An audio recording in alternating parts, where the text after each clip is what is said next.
రాజాధిరాజ యోగిరాజ శ్రీ సచ్చిదానంద సమర్థ సద్గురు సాయినాథ్ మహారాజ్ की జై. రాజాధిరాజ యోగిరాజ షిరిడి సాయిని ఈ మాట అంటారు. రాజాధిరాజ యోగి రాజా. రాజాధిరాజ అంటే ప్రాపంచిక జీవితం, రాజు అంటే ప్రాపంచిక జీవితం, యోగి అంటే ఆధ్యాత్మిక జీవితం. అంటే మనము ప్రాపంచిక జీవితంలో రాజులా ఉండాలి, ఆధ్యాత్మిక జీవితంలో యోగిరాజులా ఉండాలి. ప్రాపంచిక జీవితంలో రాజాధిరాజులా ఉండాలి, ఆధ్యాత్మిక జీవితంలో యోగిరాజులా ఉండాలి. ఇది బాబా సందేశం. రాజాధిరాజ అంటే ప్రాపంచిక జీవితం. ఎప్పుడు కూడా ప్రాపంచిక జీవితంలో మనము ఎవరి ప్రేమని అడుక్కోకూడదు. మీరు లేకపోతే నా జీవితం లేదు, నువ్వు లేకపోతే నేను బతకలేను, దయచేసి నన్ను ప్రేమించు, దయచేసి నా జీవితాన్ని కాపాడు, ఇలా అడుక్కోకూడదు. అవసరమైతే భిక్షకెళ్ళండి, అన్నం అడుక్కోండి, డబ్బులు అడుక్కోండి, తప్పులేదు. కానీ ఫ్రెండ్స్, ఎవరి ప్రేమని అడుక్కోకండి. ప్రేమ అన్నది అడుక్కుంటే వచ్చేది కాదు, అనుభూతి చెందేది. ఏ అనుబంధాన్ని అడుక్కోకండి, ఏ అనుభూతిని అడుక్కోకండి, ఏ బాంధవ్యాన్ని అడుక్కోకండి. ఎందుకంటే మనము రాజాదిరాజులా జీవించాలి. అందుకే షిరిడి సాయి పోచారు మీరు ఎక్కడ చూసినా కనిపిస్తుంది. చక్కగా వారు కాలు మీద కాలు వేసుకున్నట్టు కనిపిస్తుంది. ఎక్కడన్నా చూడండి, దర్జాగా కాలు మీద కాలు వేసుకొని జీవించాలి మనం. చాలామంది నాకు ఇంత శాలరీ వస్తుంది, అంత శాలరీ వస్తే నాకు సరిపోదు, ఎలాగ నా జీవితం అని బాధపడుతుంటారు. ఎలా బతుకుతాను? అస్సలు బాధపడక్కర్లా. ఒక పక్షి జీవిస్తుంది ఆనందంగా ఈ లోకంలో, ఒక కాకి జీవిస్తుంది ఆనందంగా ఈ లోకంలో. మనం ఎందుకు జీవించలేం ఫ్రెండ్స్? నెలకు ₹1,00,000 శాలరీ వచ్చేవాడికి కూడా దుఃఖం ఉన్నది, చాలట్లేదు డబ్బులని. ఎందుకు అంటే రాజాదిరాజులో జీవించట్లేదు, భిక్షగాళ్ళ జీవిస్తున్నాం. దయచేసి అడుక్కోకండి జీవితాన్ని. జీవితం పట్ల ఎప్పుడూ కూడా రాజాదిరాజులా ఉండాలి. ఏ భర్త ప్రేమ నీకు అవసరం లేదు, ఏ భార్య ప్రేమ నీకు అవసరం లేదు.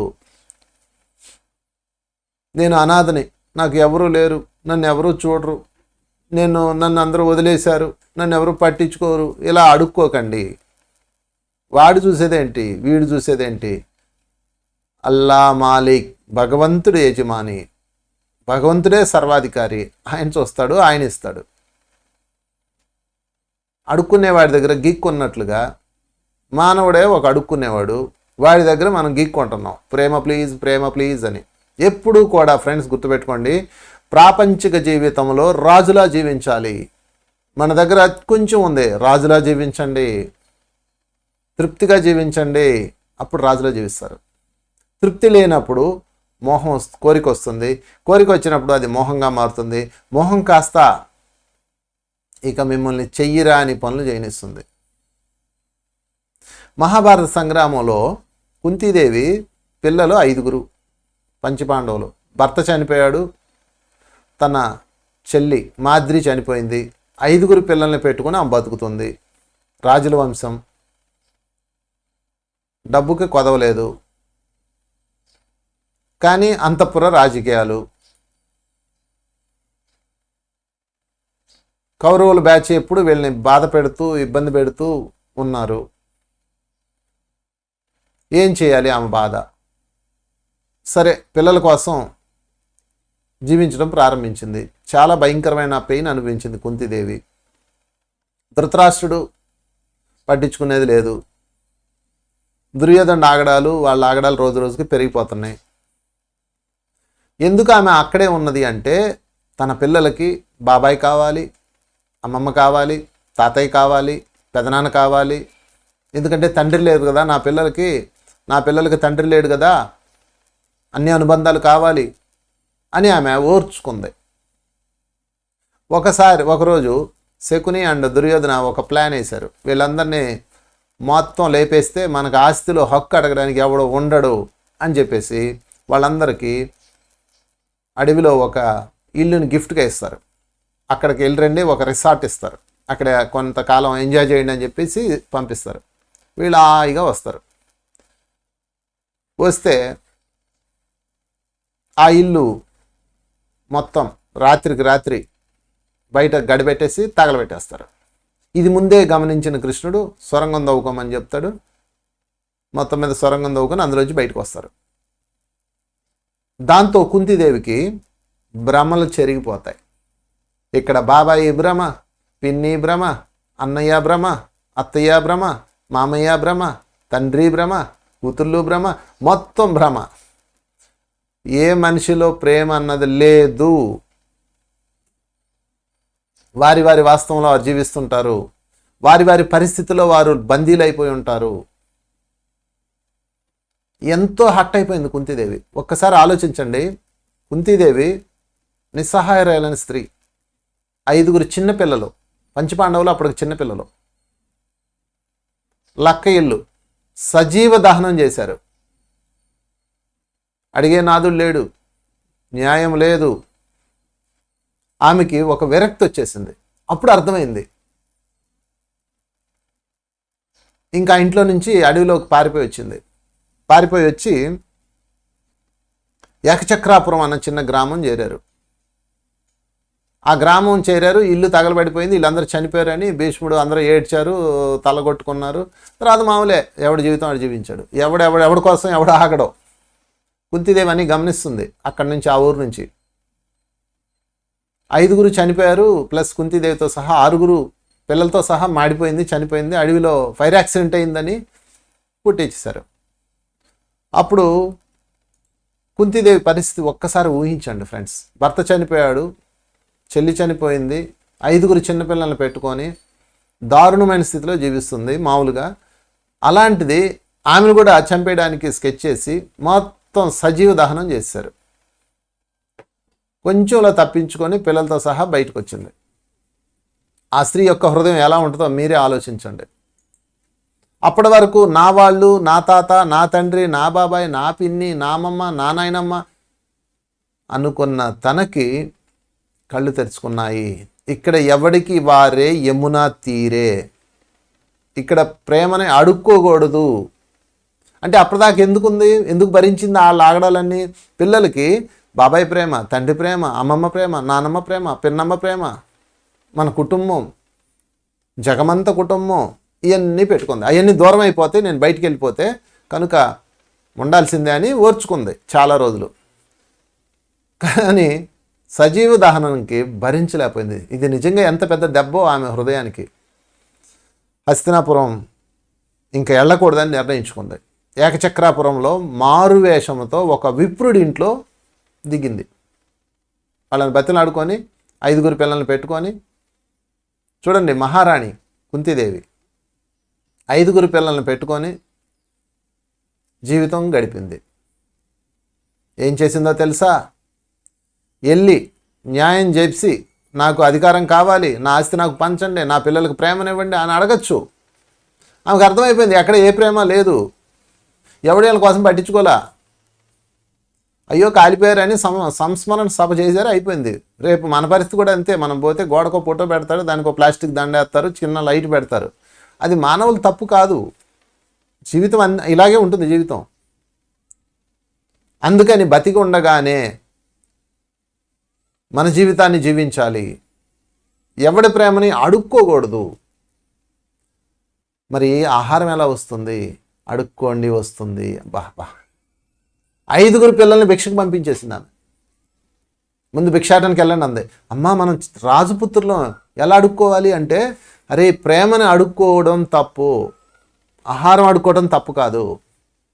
దయగల వాళ్ళు ఇస్తారు, ఎల్లు, భగవంతుడు అన్ని రూపాల్లో ఉంటాడు, వెళ్ళండి అని చెప్పింది. 5 పిల్లల్ని భిక్షాటనకు పంపించింది. తర్వాత ఉద్యోగాలు చేసుకుంటారు, అది వేరే విషయం. ముందు ఆహారం కడుపు నిండాలి కదా. భిక్షాటన చేసింది, చేయమంది. 5 భిక్షాటనకు పంపించింది. 5 చెప్పలు ఇచ్చింది, పోండి,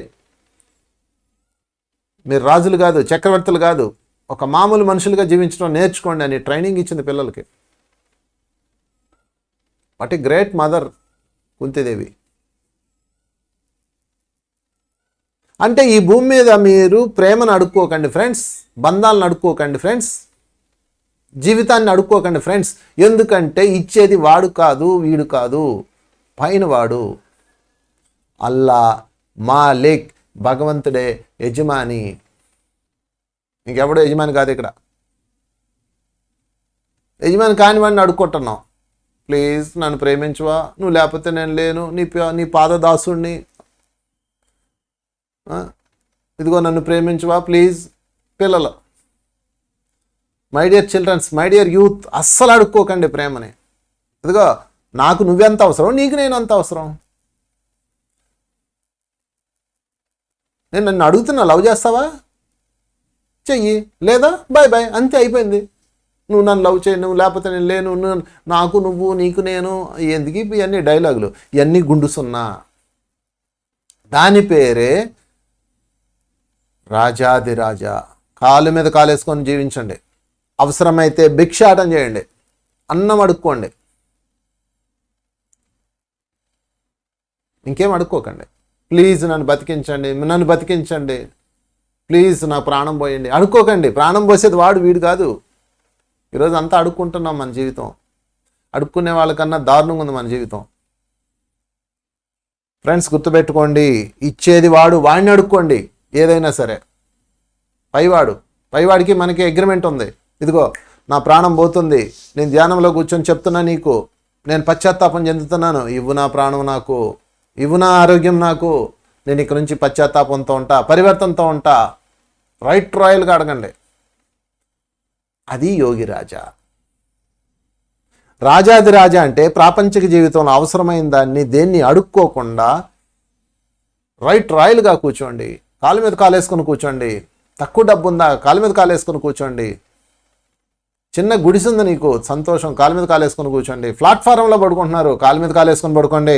ప్లాట్ఫారం మీద పడుకున్న కాలు మీద కాలేసుకొని పడుకోవాలి. ఎవరికన్నా తక్కువ మనం.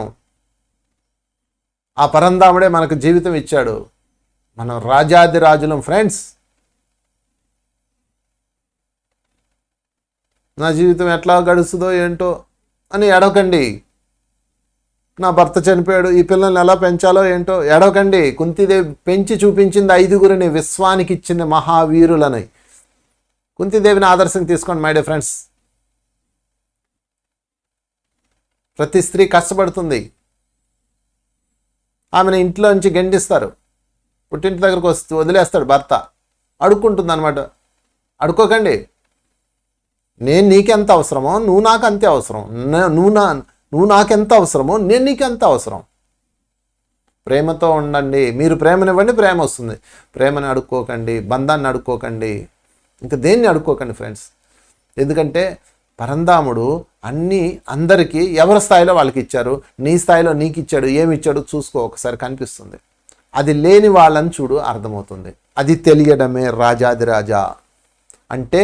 ప్రాపంచిక జీవితంలో మనం దర్జాగా రాజాదిరాజులా జీవించాలి.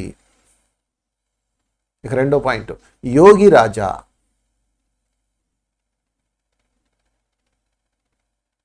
యోగత్వంలో కూడా రాజులా జీవించాలి. గురువుగారండి మీ పాదాలు పట్టుకుంటాను, నాకు మోక్షం ఇవ్వండి, ఈ జన్మ నుంచి ఉద్ధరించండి. ఎంత అడుక్కుంటున్నామో, ఆధ్యాత్మికలో కూడా అడుక్కోవడమే. నాకు శక్తినివ్వండి. నాకు ఎవరో ఫోన్ చేస్తుంటారు, సార్ నాకు ఒంట్లో బాగాలేదు, మీరు శక్తినివ్వండి అంటారు. నేనే ఒక అడుక్కునేవాడిని, నా దగ్గర ఏం గీక్కుంటావు నువ్వు అని చెప్తాను. యోగిరాజులా ఉండండి. నన్ను ఎందుకు అడుక్కుంటారు, వాడిని అడుక్కోండి. ధ్యానంలో కూర్చోండి, శక్తి వస్తుంది. Right royal. గుర్తుపెట్టుకోండి ఫ్రెండ్స్, ఆధ్యాత్మిక శక్తులన్నీ రైట్ రాయల్, ప్రాపంచిక శక్తులన్నీ రైట్ రాయల్. దా వచ్చి వరం ఇవ్వో, ఎందుకు రాడు? శివుణ్ణి అడుగుతాడు బ్రహ్మదేవుడు, ఏమయ్యా ఎందుకు ఆ వరాలు ఎత్తావని, నీకు తెలియందా, ఇవ్వక తప్పదు కదా అంటాడు. భస్మాసుడు ఎవడి నెత్తి మీద చేయబెడితే వాడు చావాలని కోరుకుంటాడు. శివుడు వరం ఇస్తాడు. అడుగుతాడు, నీకు కొంచెం కూడా తెలీదా, నువ్వు ఎలా ఇచ్చావయ్యా వరం అంటాడు. వాడు ఆ చెయ్యి పట్టుకొని వెంటబడతాడు అనమాట. అప్పుడు భస్మాసుడు వరం ఎందుకు ఇచ్చాడు చెప్తాడు. శివుడు, ఇచ్చింది నేనా, నేను కాదు, వాడి శక్తి. వాడు అంత సాధన చేశాడు, ఇవ్వక తప్పదు. అందుకే మీరు చూడండి, ఏ కథ చూడండి, శివుడు వరాలు ఇచ్చి ఇరుక్కుని పడ్డ సంఘటనలు బొచ్చెడు ఉంటాయి. ఎందుకు అలా ఇస్తారు? వాళ్ళకి ఆ మాత్రం తెలియలేదంటే అది రైట్ రాయల్ ఫ్రెండ్స్, వాళ్ళ హక్కు, అది ఇవ్వాలి. ఇవ్వకపోతే అయిపోతుంది. అంత తప్పిస్తారు వాళ్ళు. లోకాలు అల్లాడిని వాడి తపస్సు కంటారు చూసారా, దాని అర్థం అదే. అంటే వాడు సాధించుకున్నాడు యోగిరాజు వాడు. తర్వాత దాన్ని మిస్యూజ్ చేశారు, అది వేరే విషయం. అంటే ఫ్రెండ్స్, ఇక్కడ యోగిరాజులా జీవించండి, మోక్షాన్ని అడుక్కోకండి. రైట్ రాయల్, ఇదిగో నేను ధ్యానం చేస్తున్నాను, నాకు ఆ శక్తినివ్వు, అది రైట్ రాయల్. అంతేగాని నన్ను కాపాడు, నన్ను రక్షించు. ఎందుకు కాపాడవు? ఇదిగో నేను పశ్చాత్తాపం చెప్తున్నాను, గత కాలంలో నేను చేసిన దుష్కర్మలకు పశ్చాత్తాపం చెందుతున్నాను, ఇక నుంచి పరివర్తనతో ఉంటాను, ఇప్పుడు నుంచి నా జీవితంలో మార్పు చూడు, నువ్వు దానిని రక్షించు, నా కుటుంబాన్ని రక్షించు, నాకు తోడుగా ఉండు. రైట్ రాయల్, అది యోగిరాజా.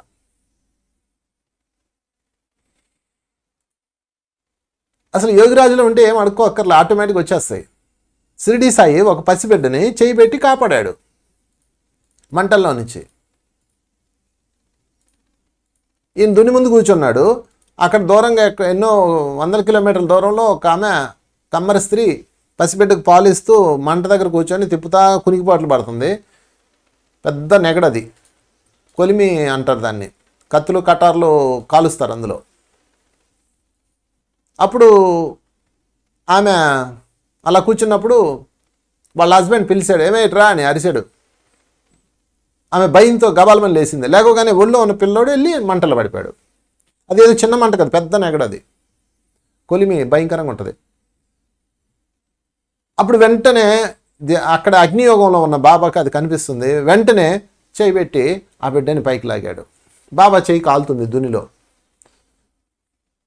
ఆమె ఆశ్చర్యపోతుంది, బిడ్డ ఒళ్ళో ఎట్ట వచ్చాడని. బాబాకి థ్యాంక్స్ చెప్పుకుంటుంది. దీన్ని బట్టి ఏమైంది, ఏమర్థమైందంటే చాలామంది ఏం చెప్తారంటే బాబాని స్మరించింది, బాబా కాపాడాడు అంటారు. ఓకే, అట్లయితే బాబా కాపాడని కేసు ఇంకోటి ఉంది, అది చెప్తా వినండి. శ్యామ కూతురు మైన్తాయి,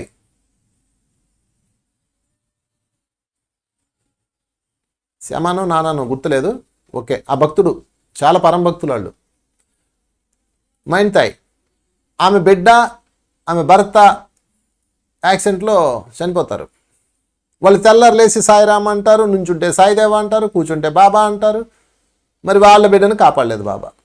చాలా రోజులు కాపాడలేదని వాళ్ళు బాబా మీద కోపంతో ఉంటారు. ఒకరోజు బాబా అంటాడు, మీకు మీ బిడ్డే ప్రధానమైతే మీరు నా వద్దకు రావద్దు. సూర్యుడు తూర్పున ఉదయిస్తాడు, పడమన్న ఉదయించమని ఎక్కడన్నా భగవంతుడు ఆదేశిస్తాడా? జనన మరణాలన్నీ భగవంతుడి చేతిలో ఉంటాయి, మనం వాటిని మార్చకూడదు అని మళ్ళీ స్టేట్మెంట్ ఇస్తాడు. అప్పుడు శ్యామ అడుగుతాడు, అదేంటి బాబా ఆ బిడ్డను కాపాడావు, ఈ బిడ్డను ఎందుకు కాపాడలేదు అంటాడు. అప్పుడు చెప్తాడు, నా యందు ఎవరి దృష్టి కలదో వారి యందే నా కరుణ కటాక్షం. అండర్లైన్ చేసుకోండి మీ మైండ్లో ఈ పాయింట్ని. నా యందు ఎవరి దృష్టి కలదో వారి యందే నా కరుణ కటాక్షం. నన్ను ఎవరు చూస్తారో వాళ్ళే కరుణ కటాక్షం. అంటే ఇలా బాబాని చూడడం కాదు, నా యందు అంటే బాబా యందు. ఎక్కడున్నాడు బాబా చెప్పండి? మీకు ఊరు గుళ్ళో ఉన్నాడా? నేను ప్రతి ప్రాణి యందు నివసించుచున్నాను అన్నాడు కదా.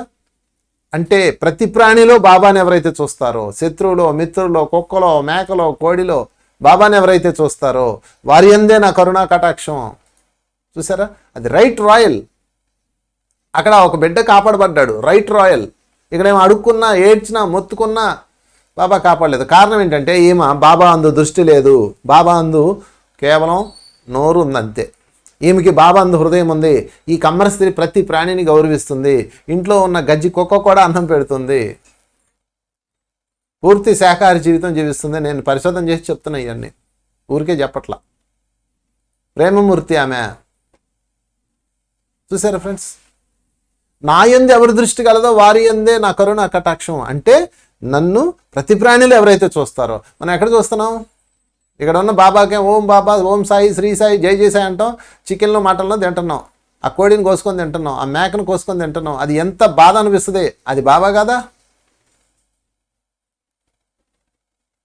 ఆ మేక బాబా కాదా? అదేమంటే బాబా పెట్టాడండి, సచ్చరిత్రలో చూడండి అంటారు. బాబా పేగులు తీసి కడిగాడు, మీరు కడుగుతారా? హృదయంతో అర్థం చేసుకోండి ఫ్రెండ్స్. అదే యోగిరాజా. యోగిరాజా అంటే రైట్ రాయల్. ఏదైనా మనం దర్జాగా కాలు మీద కాలు వేసుకుని కూర్చుంటే ఏదైనా వస్తుంది మన దగ్గరికి. నేను ధర్మంలో జీవిస్తున్నాను, సకల ప్రాణి కోటిని ప్రేమిస్తున్నాను. చెప్పండి, గుండెల మీద చేసుకొని ఎందుకు రాడో చూద్దాం, ఎందుకు రాదో యోగత్వం చూద్దాం. ఒకవైపు జంతువులను చంపి తింటూ, పక్క వాళ్ళని తిడుతూ, విమర్శిస్తూ, దోచుకుంటూ, అన్యాయాలు చేస్తూ, అధర్మాలు చేస్తూ మనల్ని ఎలాగా ఏమొస్తుంది చెప్పండి, మీరే చెప్పండి. అప్పుడు మనం యోగిరాజులం అవుతామా? భిక్షురాజులు అవుతాం, అడుక్కు తినే వాళ్ళం అవుతాం. కష్టం రాగానే నన్ను కాపాడు కాపాడు కాపాడు, నీకు కిరీటం చేస్తాను, నీకు నగలు చేస్తాను, నీకు గుడి కట్టిస్తాను, ఈ గోల్ తప్ప ఏంలే. అందుకని ఫ్రెండ్స్, ఇవన్నీ అవతల పడేయండి, ధ్యానం చేయండి, మిమ్మల్ని మీరు పరిశీలించుకోండి.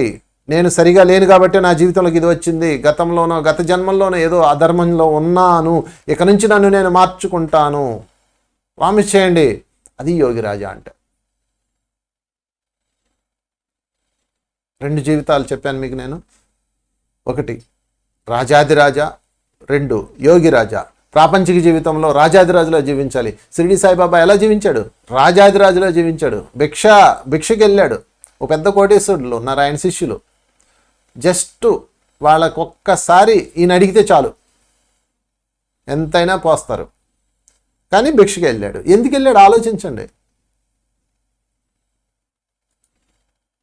అంటే ఎవరిని ఏం అడుక్కోకండి, వాడేవాడు మనకివ్వడానికి. భిక్ష వేరు, ప్రేమ అడుక్కోవటం వేరు, అవతల వాడికి లొంగిపోవడం వేరు. బాబా అవతల వాడిని అడిగాడు అనుకో, ఫర్ ఎగ్జాంపుల్ నాకు భోజనం ఏర్పాట్లు చేయంటే వాడు బ్రహ్మాండంగా ఏర్పాటు చేస్తాడు. వాడికి ఏమో ఒకటి ఎక్స్పెక్ట్ చేస్తారు. బాబాకి అది ఇష్టం లేదు. అవసరమైతే భిక్షకి వెళ్తాడు, భవతి భిక్షాందేహి అంటాడు. వాళ్ళ ఇంట్లో సజ్జనం రొట్టెలో ఎండిపోయిన రొట్టె ఏది ఉంటే అది పడేస్తారు, తింటారు, అయిపోయింది. అలా కాకుండా తన ఇంకొకరిని ఎక్స్పెక్టేషన్తో వెళ్ళాడు అనుకోండి, అది రాజాది రాజా అవదు. చూసారా ఎంత తేడా ఉందో చూసారా? అందుకని ఫ్రెండ్స్, ఎప్పుడు ప్రాపంచిక జీవితంలో ప్రేమని, బంధాలని, ముఖ్యంగా ప్రేమని అడుక్కోకండి. అస్సలు అడుక్కోకూడదు. ఈ సృష్టిలో ఏదన్నా ఉందంటే అది ప్రేమే. నా బిడ్డ నన్ను ప్రేమించట్లేదు, ప్రతి తల్లి ఏడుస్తూనే ఉంటుంది. ఏంది ఆడి ప్రేమించేది? వాడే అడుక్కునేవాడు, వాడి దగ్గర నీకేం దొరుకుతుంది? నా తల్లిదండ్రులు నన్ను ప్రేమించట్లేదండి అంది ఒక అమ్మాయి. వాళ్ళే అడుక్కునేవాడు, వాళ్ళకేముంది నీకివ్వడానికి? కనుక ఫ్రెండ్స్, అసలు ప్రేమ అన్నది అడుక్కోకండి. ప్రాపంచిక జీవితంలో రాజులా జీవించండి, రాజాదిరాజులా జీవించండి. ఆధ్యాత్మిక జీవితంలో యోగిరాజులా జీవించండి. యోగిరాజు అంటే రైట్ రాయల్. కమాన్ కాపాడు నన్ను. ఎందుకు కాపాడో? నేను ధర్మంలో ఉన్నాను, గుండెల మీద చేసుకొని చెప్తున్నాను, ప్రేమలో ఉన్నాను, దయలో ఉన్నాను, కరుణలో ఉన్నాను, క్షమలో ఉన్నాను, జాలిలో ఉన్నాను. చెప్పండి, గుండెల మీద చేసుకొని చెప్పండి. ఎందుకు రాడో చూద్దాం. ఒకవైపు మోసాలు చేస్తూ, ఒకవైపు అధర్మంలో ఉంటూ, ఒకవైపు మాంసం తింటూ, ఈ చెయ్యి అల్లది ఇక్కడికి మీకు. అందుకనే ఫ్రెండ్స్, రాజాదిరాజా, యోగిరాజా, నేను ధ్యానం చేస్తున్నాను, శాకాహారిగా ఉన్నాను, ప్రేమమూర్తిగా ఉన్నాను, నా పక్కవాడిని అందరినీ గౌరవిస్తున్నాను, తోటివాడిని నేను ప్రేమిస్తున్నాను, ఖచ్చితంగా యోగిరాజు అయిపోతాం. ఆ యోగిరాజత్వమే పరమాత్ముడిని నీ దగ్గర తీసుకొస్తుంది. ఆ పరమాత్ముడిని నువ్వు అడగక్కర్లేదు, నిన్ను ఇలా పెట్టుకుంటాడు. ఇక్కడ షిరిడి సాయిని ఆమె అడగలేదు, కమ్మరిశ్రీ నా బిడ్డను కాపాడు అని పడిపోయింది. అక్కడ అంత టైం ఉందా? మీరే చెప్పండి. ఎట్లా వేసింది, పడిపోయాడు అంటది తల్లి. అంతేగాని శ్రీ సచ్చిదానంద సమర్థ సద్గురు సాయినాథ మా అమ్మాయి మంటలో పడిపోయింది కాపాడు అంటదా? అంత టైం ఉందా? అసలు ఆలోచన వస్తుందా? మా అయితే సాయి అని ఉంటుంది అంతే. అంటే సాయి అని కానీ పిలవగానే కాపాడాడు అనుకుంటున్నారా? కాదు. ఈ తల్లి ధర్మంలో ఉంది, ఈ తల్లి ధర్మంలో లేదు, అందుకే బిడ్డ సఫా అయిపోయాడు. ఇక్కడ బిడ్డ కాపాడబడింది. ఇద్దరికీ కర్మ ఉంది. దుఃఖమన్న కర్మ ఏమికి, బిడ్డ చనిపోయి దుఃఖపడాల్సిన కర్మ ఏమికి ఉంది, బిడ్డ చనిపోయి దుఃఖపడాల్సిన కర్మ ఏమికే ఉంది. ఏమైనా కాపాడాడు, ఏమైనా కాపాడలేదు. కారణం ఏంటంటే ఏమో యోగి రాజా, ధర్మంలో ఉన్నది, ప్రేమతత్వంతో ఉన్నది, అసూయ ద్వేషాలు లేకుండా ఉన్నది, అందుకు కాపాడాడు. చూసారా, యోగి రాజా ఫ్రెండ్స్. ముక్తిని కూడా అడుక్కోకండి. నాకు ముక్తి కావాలి, ఓ గురుదేవా నాకు ముక్తిని ప్రసాదించు, ఓ దేవుడా నాకు ముక్తిని ప్రసాదించు, ఓ దేవుడా నాకు ఈ బంధాలు బాధల నుంచి ముక్తిని ప్రసాదించు. ఏడవకండి, అవన్నీ బాగా ఇచ్చిందే భగవంతుడు. హోంవర్క్ పూర్తి చేయండి. ఓ నాకు ఇవన్నీ ఇచ్చావా, ఈ తలనొప్పులన్నీ ఇచ్చావా, ఓకే నేను డీల్ చేస్తాను, నాకు ధైర్యం ఇవ్వు చాలు, అంతే. అది యోగిరాజా అంటే. సో ఫ్రెండ్స్, శ్రీ సచ్చిదానంద సమర్థ సద్గురు సాయినాథ్ మహారాజు ఎలా ఉంటాడంటే దాని ముందు రాజాదిరాజా యోగిరాజా. మనం కూడా ప్రాపంచిక జీవితంలో రాజాదిరాజులా ఉండాలి, ఆధ్యాత్మిక జీవితంలో యోగిరాజులా ఉండాలి. రాజాదిరాజులకి యోగిరాజులకి అందరికీ నమస్కరిస్తున్నాను.